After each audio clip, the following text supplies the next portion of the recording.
Turns out, especially on cloudy days, you want to get outside and get as much light energy or photons in your eyes.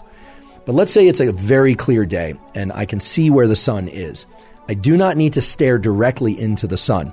If it's very low in the sky, I might do that because it's not going to be very painful to my eyes. However, if the sun is a little bit brighter and a little bit higher in the sky, sometimes it can be painful to look at. So the way to get this sunlight viewing early in the day is to look toward the sun.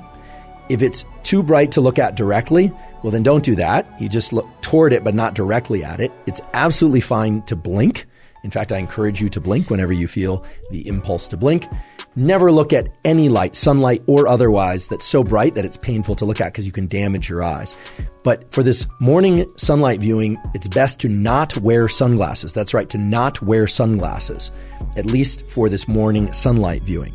It is absolutely fine to wear eyeglasses or contact lenses, so-called corrective lenses. In fact, those will serve you well in this practice or this tool because they will focus the light onto your neural retina and onto those melanopsin intrinsically photosensitive ganglion cells. If your eyeglasses or contact lenses have UV protection, that's okay. There's so many different wavelengths of light coming from the sun, and they are bright enough that they will trigger the mechanisms that you want triggered at this early time of day.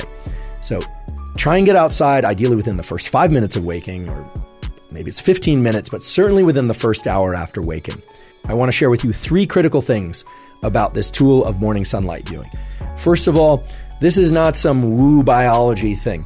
This is grounded in the core of our physiology. There are literally hundreds, if not thousands, of quality peer-reviewed papers showing that light viewing early in the day is the most powerful stimulus for wakefulness throughout the day, and it has a powerful positive impact on your ability to fall and stay asleep at night. So this is really the foundational power tool for ensuring a great night's sleep and for feeling more awake during the day.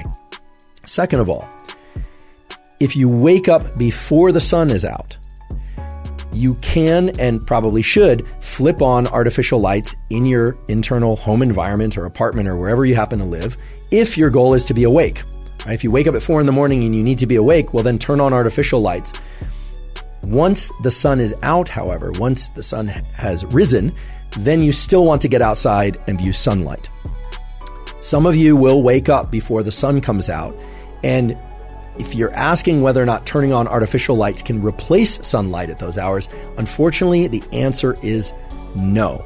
Unless you have a very special light, we'll talk about what kind of light, the bright artificial lights in your home environment are not, I repeat, are not going to be sufficiently bright to turn on the cortisol mechanism and the other wake-up mechanisms that you need early in the day. The diabolical twist, however, is that those lights in your home or apartment or even on your phone are bright enough to disrupt your sleep if you look at them too late at night or in the middle of the night. So there's this asymmetry in our retinal, our eye biology, and in our brain's biology, whereby early in the day, right around waking, you need a lot of light, a lot of photons, a lot of light energy. And artificial lights generally just won't accomplish what you need them to accomplish. But at night, even a little bit of artificial light can really mess up your so-called circadian, your 24-hour clocks, and all these mechanisms that we're talking about. So if you wake up before the sun is out and it's still dark, please turn on as many bright artificial lights as you possibly can or need, but then get outside once the sun is out. On cloudy days, you especially need to get outside. I repeat, on cloudy days, overcast days, you especially need to get outside and get sunlight. You just need to get more of it. Now, how much light and how much light viewing do you need?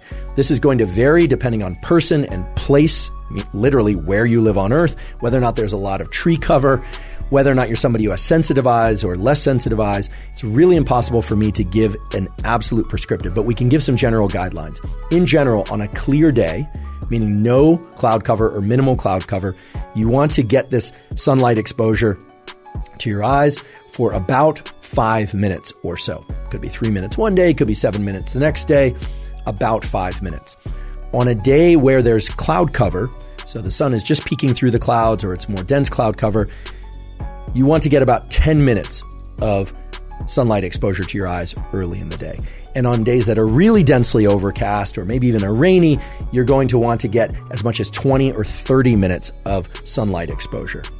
Another key thing is do not forget about. Just don't try and get this sunlight exposure through a windshield of a car or a window, whether or not it's tinted or otherwise. It takes far too long. It's simply not going to trigger the relevant mechanisms. You would be standing there all day trying to get enough light into your eyes from the morning sunlight, and by then, the sun will have already moved from low solar angle to overhead, and it simply won't work for all sorts of mechanisms related to your circadian rhythm functions. So just don't try and do it through a windshield, sunglasses, or a window. It's just not going to work. Get outside. If the weather is really bad or for whatever reason, safety reasons, you cannot get outside, well then I suppose try and get near a window. That would be the last resort. But you really want to get outside to get the sunlight exposure.